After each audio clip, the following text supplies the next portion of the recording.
SEC history এই যে পার্টটা রয়েছে, তোমরা দেখতে পাচ্ছ যে এসইসি দুটো পার্ট রয়েছে এবং ইউটিউবে দুটোই আপলোড হয়ে গেল। এই যে পার্ট রয়েছে না, এই পার্টে অ্যান ইন্ট্রোডাকশন অফ আর্কিওলজি যে পার্টটা রয়েছে, এই যে পার্টটা থেকে কমন পাওয়া কিন্তু মুশকিল আছে। আমি প্রথমেই তোমাদের বলে দিচ্ছি, তোমরা এসএন একাডেমির সাজেশনস নিয়ে পরীক্ষা দিয়ে এতটা বিশ্বাস করে নিয়েছো, এতটা বিশ্বস্ত হয়ে গেছে এখানকার, একদম চোখ বন্ধ করে যে শেয়ার দিচ্ছে মানে কোনো চিন্তা নেই। সেই বিশ্বাসটার উপরে খারাপ হওয়ার জন্য আমি যতটা পেরেছি ইম্পর্টেন্ট কোশ্চেন্স গুলো তোমাদের এই পার্ট থেকে বলে দিয়েছি। এসএসসি হিস্ট্রির দুটো পার্ট রয়েছে, আর একটা যে পার্ট রয়েছে সেটা খুব সুন্দর কমন আছে, কিন্তু এই যে পার্টটা রয়েছে না একটু জটিল।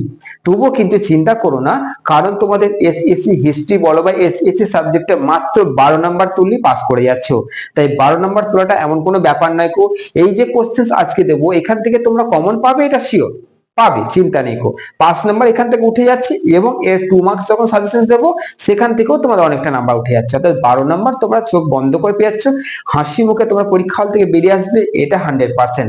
চলো শুরু করছি আজকের এই যে an introduction of the archaeology যে পার্ট রয়েছে তার গুরুত্বপূর্ণ গুটি কয়েক প্রশ্ন। ভালো করে দেখে নাও, প্রশ্নগুলো তৈরি করতেই হচ্ছে। চলো দেখতে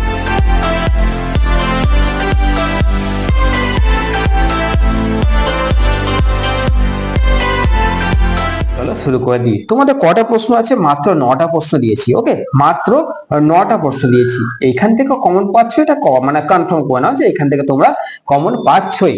2 নম্বর দেবো, সেখান থেকে পাবে। চলো শুরু করি। প্রথম যে প্রশ্নটা, অ্যান ইন্ট্রোডাকশন টু আর্কিওলজি যে পার্ট রয়েছে, প্রথম প্রশ্ন, প্রত্নতত্ত্বের ডকুমেন্টেশন বা নথিবদ্ধকরণ পদ্ধতি। মানে দেখো, প্রত্নতত্ত্বে ডকুমেন্টেশন বা নথিবদ্ধকরণ বা তথ্য বা ডেটা সংগ্রহটা কিরকম কি আলোচনা করো।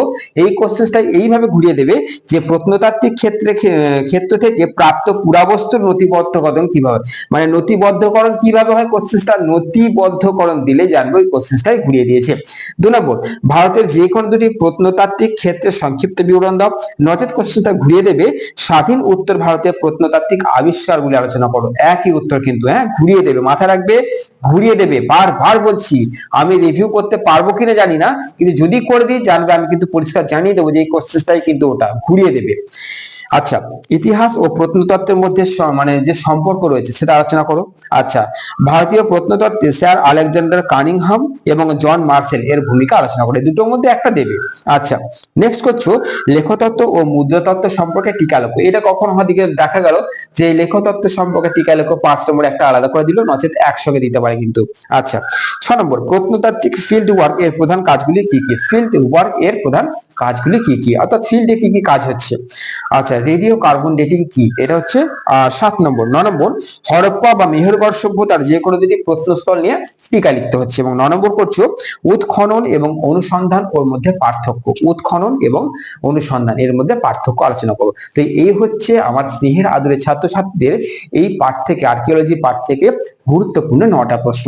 আশা করছি 9টা প্রশ্ন থেকে তোমরা কমেন্ট পেয়ে যাচ্ছ, কিন্তু কখনো এটা ভাববে না যে যেমন করে ডিএসসি তে কমেন্ট পাচ্ছি 100% টাইপের, সেরকম এখানেও আসবে। আমি কিন্তু সবসময় প্রত্যেক সাজেশনসই বলেছি যে কখনোই চোখ বন্ধ করে কোশ্চেন গুলো করে যাবে না এবং আমাকে চোখ বন্ধ করে বিশ্বাস করবে না। আমি আমার এক্সপিরিয়েন্স 20-22-24 বছর যে অভিজ্ঞতা কাজে লাগিয়ে সাজেশন তৈরি করছি, এবং সেইখানে তোমাদের আসছে, এটাও ভালো জিনিস। 2 নম্বর পর্যন্ত কমন পড়ে যাচ্ছে, সেটাও ভালো জিনিস। তা বলে এটা নয় যে চলো পড়ছে মানে এই স্যার দিয়েছে মানে কোনো চিন্তা নেই, এইটা করো না।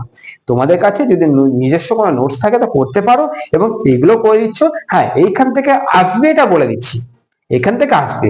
12 নম্বর তুলতে হবে, তার দায়িত্ব আমি নিচ্ছি। 2 মার্কস দেবো, আরামসে তোমাদের 12 নম্বর উঠে যাচ্ছে। চলো এই কোশ্চেন গুলো করে নাও, যত পারো ছড়িয়ে দাও, এবং সাবস্ক্রাইবটা করেছি কিনা সেটা অবশ্যই দেখে নাও। যদি না করে থাকো এক্ষুনি করো। ভালো থাকো, সুস্থ থেকো।